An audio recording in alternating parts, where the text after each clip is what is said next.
Alright, so I wanted to do a video game vlog because I need to review 3 separate fucking games, and like one of them I completely forgot about. Well, 2 of them I kind of completely forgot about because that's just where my life is right now. And then I got to redo my expat vlog because I just watched it and it wasn't that interesting, so I'm gonna redo that. But whatever. So let's get into these video games. So what I'm going to talk about today is I'm going to talk about Under. I'm going to talk about Remothered, Punched Out Porcelain. So since the first one for me was Remothered, Punched Out Fathers, we're going to talk about Remothered, Punched Out Porcelain because, whew, that was some shit, and I need to get into that. And then I'm going to talk about Amnesia Rebirth. I think I'm going to start with Punched Out Porcelain because of the games that I watched, of those 3 games, that was the least of it. Like, it was, first of all, full disclosure, I really was not balls deep into the lore of Punched Out Fathers. Basically, my problems with Punched Out Fathers to start with was the dialogue.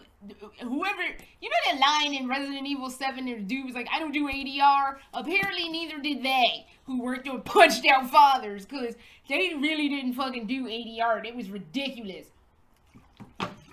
The sound was all low, and then the dialogue was just like, but it wasn't as loud as I'm doing it. It was like they were talking quick, and it was all going over my head, and not only was it fast, it was real low. And I remember I started watching John Wolf's playthrough of that when he was playing that, whenever the fuck that came out. And then I think I tried to watch Survival Horror Network's playthrough of it, and I still was losing dialogue. I just could not hear it. And I remember this was when I was still in Florida. I have a sound bar in our bedroom, and I think I had it way loud, and I was still missing dialogue. So yeah, they didn't fucking do ADR. So I missed a lot of the storyline that was supposed to be the storyline for Punched Out Fathers. So let's bring us, since I missed 99 point, and the other thing was, I really only liked that man running around ass naked with a sickle singing "Oh McDonald had a sickle" because it just was fucking amusing. I love "Oh McDonald had a sickle," and I was just like, you were running around ass naked in an apron, literally boyfriend's ass was hanging out, and it was just like, the fuck is happening?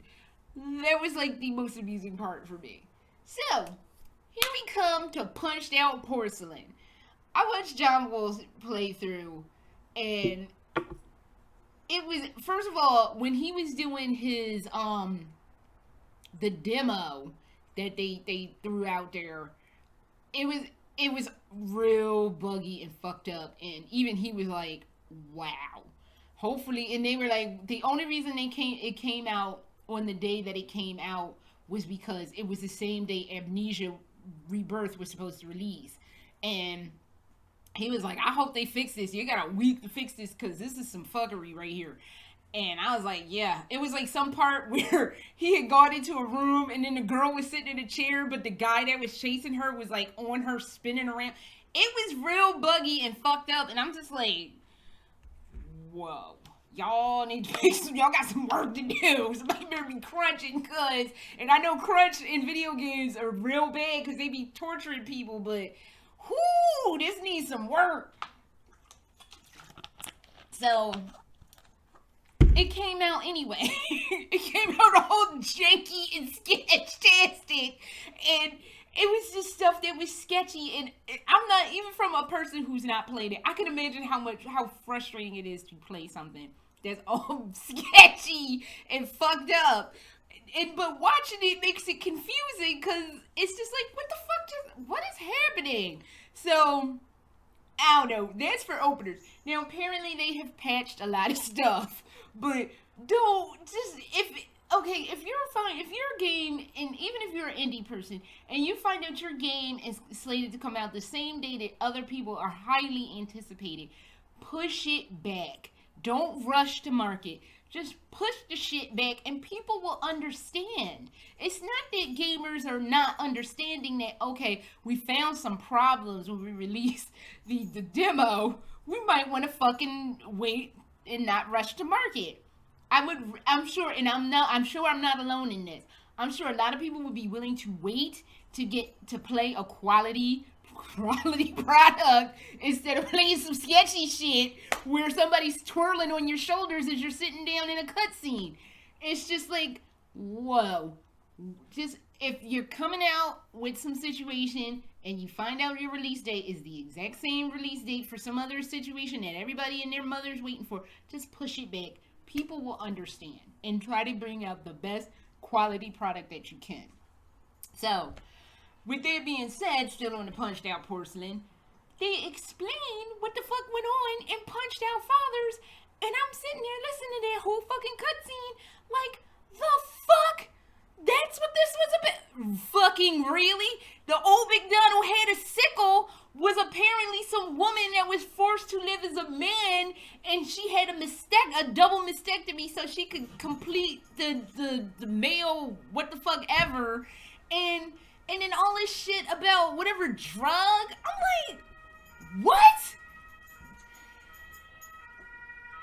We're moving soon. I cannot express how happy I will be to not hear that every 20 seconds.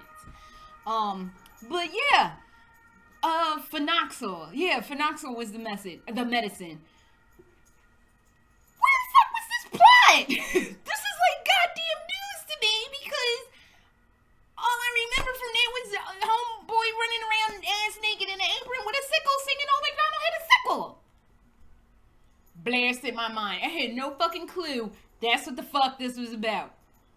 So apparently it was like some experiments gone wrong. People were all fucked up, and that's why it was all people fucked up. And then like something about a convent burned down. That's where the red nun came in, and then she came back, then punched out Porcelain, and something about like a sexual assault with some dude, and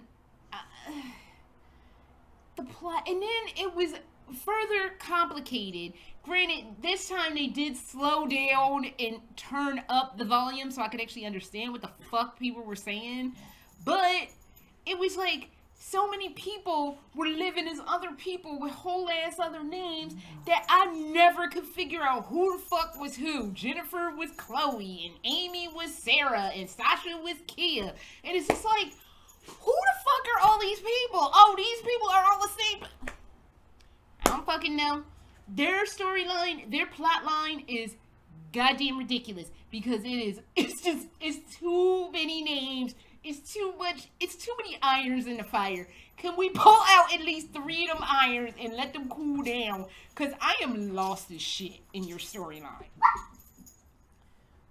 You down there wrestling and it's just ridiculous. Y'all done? Thank you. So... Shyla, for real though. Fight Club.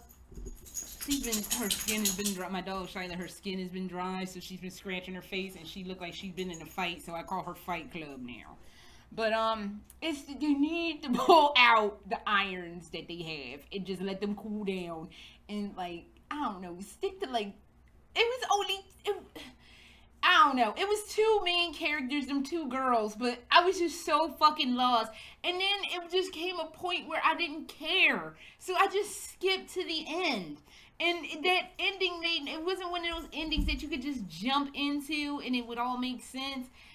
Because the story is all over the damn place. So, I don't know. Maybe it's fun to play, especially now that they've patched their sketchiness. But... I'm saying Punched Out Fathers or Punched Out Porcelain. I don't know. Y'all need to get it together. It was allegedly somebody had said or something that it was supposed to be a trilogy, but it looked like from what I saw in that last Punched Out Porcelain that they were just wrapping it up. Just wrap it up.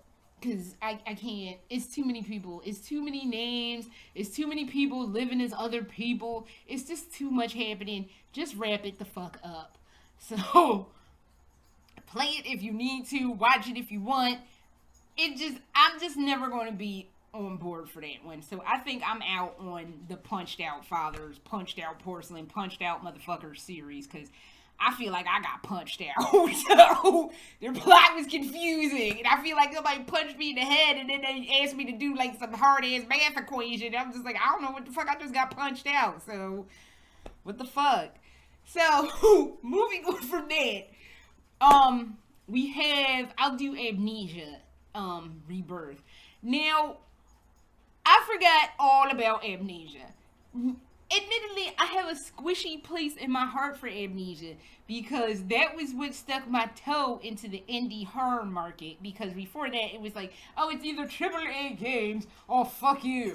And I had to get out of that mindset because sometimes indie horror games be popping. So this is kind of like the middle of the. I guess we're going from bad to better to best since we're doing Punched Out, Amnesia, and then Under. So this is for Amnesia. I do not, unfortunately, remember what the fuck happened in Amnesia. And I don't even remember what happened in Machine for Pigs, or as I like to call it, Pig Machine. Because I just was not thinking about Pig Machine. Pardon me a second. Sorry about that. I had to do something real quick because it was 2 o'clock here, 8, almost 30 back home. So I had to do something real quick, but it's done. I don't remember what happened in Machine for Pigs. I just remember Factory had pigs in it. Something about some kids. I don't remember what I remember from Amnesia. Like, some dude was like all amnesiac. Sorry about that. I hate when it cuts off for no reason. Dude had amnesia because he drank some trash because he didn't want to remember the atrocities he had caused. Because I know he caused all them people to mutate and turn into them fucked up ass monsters. Him and the Aunt Alexander dude. Because they found something and they were using it as experimentation. I can't remember why, what the rationale was, but that fucking happened. Yeah, and like at the end, I think the House of Terror crumbles, and I think that was pretty much it. So, yeah, I don't exactly. I'm fuzzy on each of the Amnesia ones. Now this one, I actually did not hate it. I thought actually it was pretty good. They had me on their adventure up until the end, and it would have probably got a solid A from me, not an A plus, but just a solid A grade. But the ending, I just really did not like the ending, or I should say endings, because it has 2 endings. So I'm probably going to do I'll do spoilers, but they're not going to make sense because I really don't remember. Even though I liked it, I kind of blocked it out. I think because the ending just fucked me off so bad that I was just like, But basically, you're this lady going on an archaeological dig with her husband, and then the plane crashes, and you're trying to figure out how to get help, and like you're talking to this doctor and some other chick. They're like off into the mist somewhere, like, oh, come and find us because we can help you, and she's pregnant, and like, I don't even know.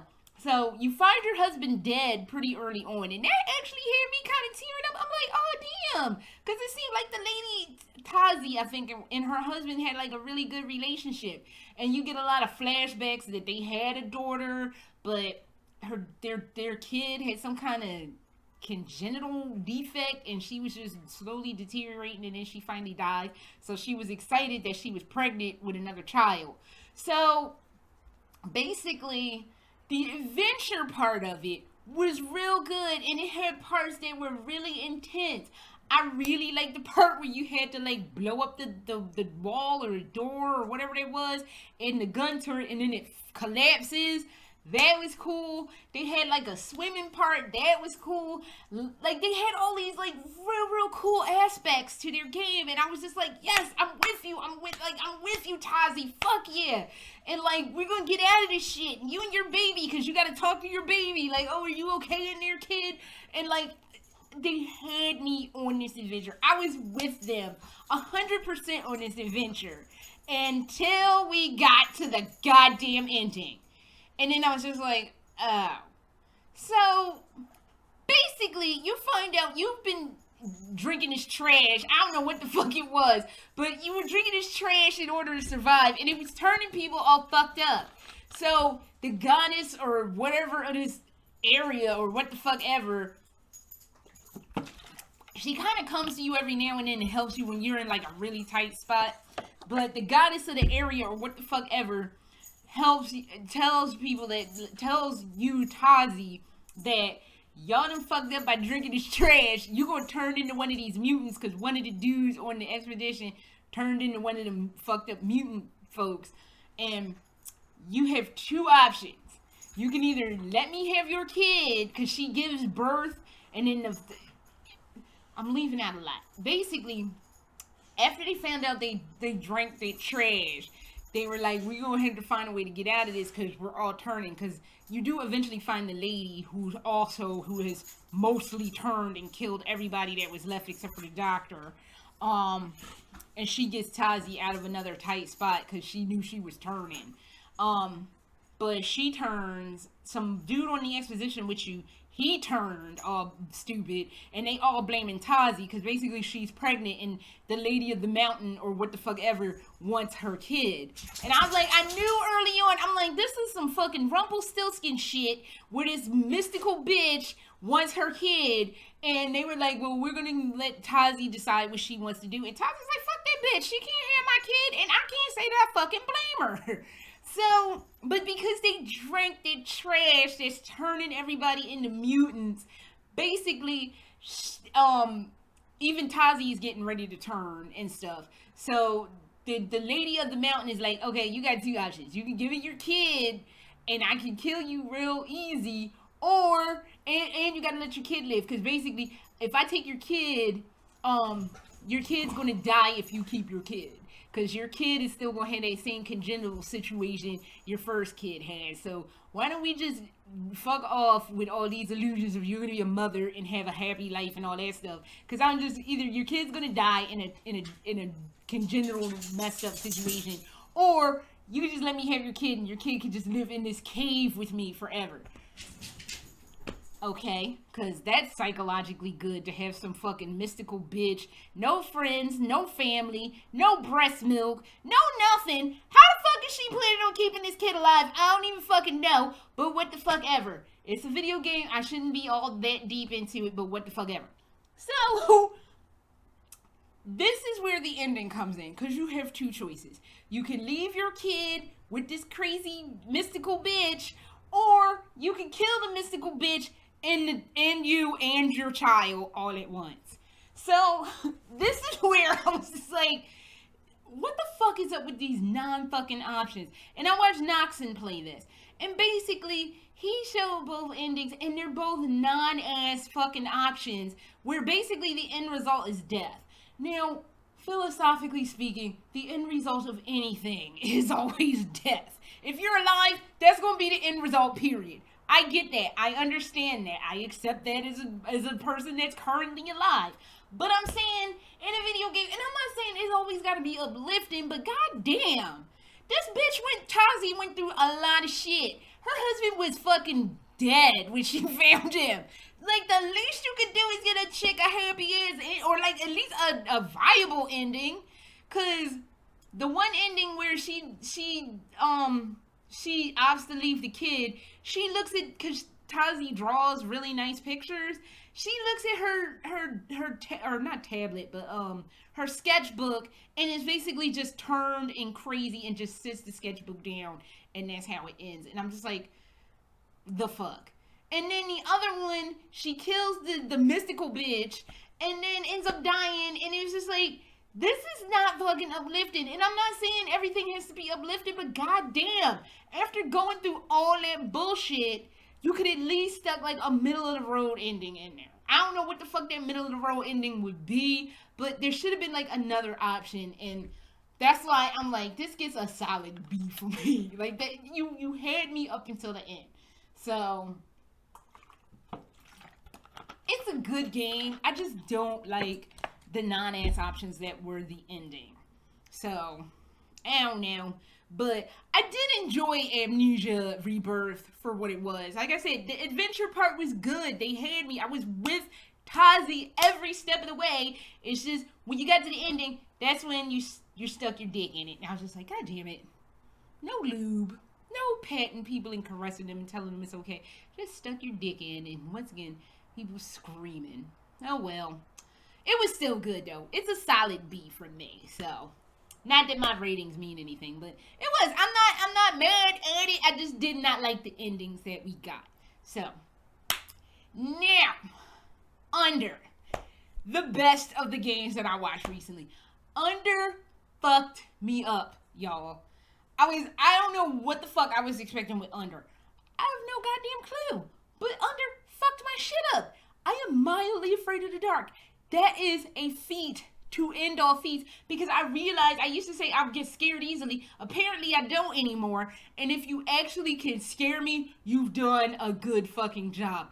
I loved Under. Oh my god.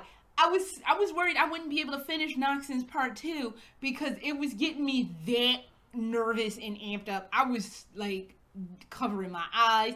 I was jumping. I was squeaking. I was like, ah! When I do that, I was all over the place. Yeah, they don't like it when I do that. This is what happens when I watch horror games and it's actually scary shit and I jump. That happens. But Under fucked me up, y'all. I don't know what the fuck I was expecting with Under. Like, I had seen that demo going around. I knew. Kyla, it's okay. I know, Mommy did not mean to scare you. I'm sorry. I know what the fuck to expect with Under. I knew it was going to be creepy because the demo kind of creeped me out. It's extremely atmospheric. It's just you alone on a scary, sinking fucking boat, and you got to figure out some shit. So, basically, and I'm going to spoil this too, the crux of Under is, this is World War I. You were in this regimen, and for whatever reason, you were like, fuck this, I'm not ready to die today.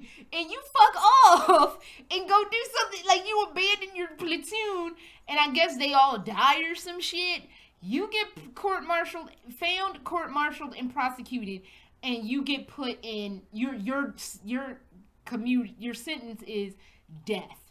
But there's this program that can bring you back from the dead, and it's real creepy. Like, there were so many scares because they came out of nowhere, and they not only came out of nowhere, it wasn't just loudest blah sound to alert you that the monster or what the fuck ever was in the neighborhood. Yeah, they kind of do that sometimes where the lights will go out and you have to hide. But for the most part, sometimes there was this one part, dude was waiting for this elevator to come down. And Noxon kept looking at the elevator button and looking out. And then he kept looking at the elevator to make sure it was coming. And then he would look back out. He looked again at the elevator because it was there. And this monster came out of no fucking place and was standing there. I was like, holy fucking shit. And he slowly backed into the elevator. And I was like, so long, losers. Because that was scary. No, blah, to let you know the monster was there. It was just quiet and horrifying. And that's why I'm fucked up. Because it's psychological. It's not an obvious, oh shit situation. It's a subtle, like, get the fuck out. The monster's got this knife, like, right behind, like, right on your shit. You might want to move. And I love that kind of horror. I love horror that's just subtle and quiet. And it fucks with you so badly. And that's the thing a lot of indie horror people don't get. That your jump scares, you can do a jump scare and have it real quiet and just unobtrusive, and it just be the scariest fucking thing you ever seen, because it wasn't all this blah and this loud, like, I'm the monster, I'm here, motherfucker. And not everything needs I'm a monster and I'm here, motherfucker moment. Sometimes you want something quiet, like the monster sitting there with a knife, like, I got, like, doing this, not even doing anything, just holding the knife, like, knife. Like, and that to me is just way way more horrifying than like a Larry's situation. But holy shit, I am mildly scared of the dark. And I'm just like, that game fucked my shit all the way up. I ain't been that fucked up on a game since 2017 with House of Velez. It's House of Velez fucked me up. So, under. Damn, you did a good job. Whoever fucking did that, you did is like, 10 out of goddamn 10. You are beautiful, beautiful. Don't ever change. So, whew, that is all I have. And check out them horror games because they slap. Well, Punched Out Porcelain was just Punched Out Porcelain. I had no beef with Amnesia, and Underman, Chef Kiss 10 out of 10. Don't ever change. So that is all I have for these video game vlogs, and I don't even know. So next time you see me, I'll be in a different living situation. But until then,